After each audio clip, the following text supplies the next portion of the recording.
পানি আমাদের ঘরে, এই জন্য এইসব আলোচনা কম করে আমরা আপাতত ত্রাণ সহযোগিতায় আছি। তবে পানি শেষ হইলে আমি মনে করব যে এই শাহজালালের নগরীকে রক্ষা করার জন্য শাহজালালের যারা উত্তরাধিকার আছেন তারা একসাথে বসবেন, আমারে ডাকলে আমিও আসবো, বসে একটা স্থায়ী সমাধান কিভাবে করা যায় এটার জন্য কাজ করতে হবে।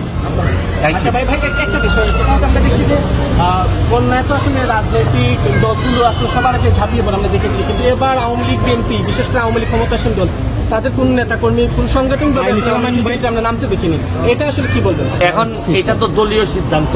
ধরেন আমি নিজেও যে আসছি, আমি তো আওয়ামী লীগের লোক হিসাবে আলাদা আসছি। আপনি যেটা বলতেছেন দলগতভাবে, সরকার যেহেতু আছে, সরকারের এখানে সরকার তো সেন্ট্রালি থাকে। ধরেন এখানে আমার মনে হয় যে স্থানীয় নেতৃবৃন্দ যারা এখানের স্থানীয় নেতৃবৃন্দ তারাই এই প্রবলেমটাকে সামনে তুলে ধরতে হবে ভালোভাবে, ব্যাপকভাবে, যে ওনারা কি পরিমাণে এফেক্টেড হয়েছেন। বাই দা ওয়ে, আমি ত্রাণ মন্ত্রণালয়ের মাননীয় মন্ত্রীকে আসতে দেখছি। আমার একটা বিশ্বাস যে এখানে স্থানীয় নেতৃবৃন্দ যার যে জায়গাটা উপজেলা যেটা এফেক্টেড হয়েছে, এইটা যদি আপনি ভালো করে তুলে ধরতে পারেন, জননেত্রী শেখ হাসিনা, আমার পুরো বিশ্বাস উনাকে তুলে ধরলে উনি কোনো না কোনো একটা সমাধান বের করে দিবেন, মানুষের জন্য রিলিফ হবে। আগামী রবিবারে আমার মহান সংসদে আমার বক্তব্য আছে বাজেটের উপর। আমি বাজেটের উপর বক্তৃতাতেও যদিও আমার জেলাটা একেবারে সাইডে পড়ছে হবিগঞ্জে, তারপরও সিলেট সুনামগঞ্জের পক্ষে আমি কথা বলবো এবং নির্বিঘ্নে কথা বলবো এবং প্রেশার দিয়ে কথা বলবো যে এইটা এইভাবে চলতে পারে না। সিলেটকে প্রোটেকশন দেওয়ার জন্য সবাই একত্রিত হইতে হবে। এখন সিলেটের ব্যাপারে কোনো আওয়ামী লীগ বিএনপি জাতীয় পার্টি শোনা যাবে না, শোনা উচিত হবে না।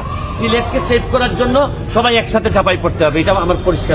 আরেকটা বিষয়, প্রধানমন্ত্রী 2022 সালে ভয়াবহ বন্যাটা সিলেট সফর করেছিলেন, তিনি সুরমা খননের কথা বলেছিলেন, 2 বছরেও সেটি শেষ হয়নি। মানে এই জটিলতাগুলো সিলেট বিভাগের উন্নয়নের ক্ষেত্রে কেন আসলে এই জটিলতা? সিলেটের উন্নয়নের জটিলতা কেন জানেন?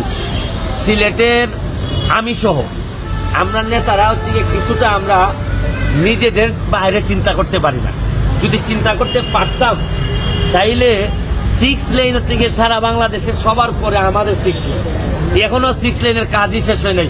আমরা এর মধ্যে 2-3 জন অর্থমন্ত্রী পাইছি, আমাদের অর্থমন্ত্রীর মাধ্যমে টাকা ছাড় হয়েছে সব লেনে, কিন্তু সব জায়গায় হয়েছে, কিন্তু আমার এলাকায় 6 লেন হয় নাই।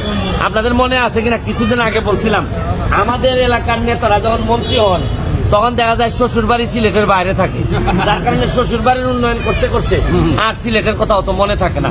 তবে আমি ভাই মন্ত্রী তো হই নাই, এমপি হিসাবে আমি এলাকায় বিয়ে করছি, এই জন্য আমার এলাকার মানুষ কম্পারেটিভলি একটু বেশি শান্তিতে আছে। Thank you.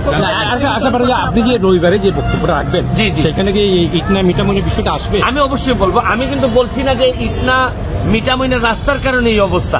একটা পোর্শন মানুষ মনে করতেছে যে এটার একটা কারণ হইতে পারে, এটার একটা সায়েন্টিফিক স্টাডি আমাদের সামনে আসা দরকার। যে যদি না হয়ে থাকে তাহলে এটা আমাদের নসিব, আমরা মনে করবো পানি আমাদেরকে, আর যদি হয়ে থাকে এইটারও তো বিকল্প ব্যবস্থা নিতে হবে। তখন হয়তো আরো অনেক বেশি ব্রিজ বানাইতে হবে।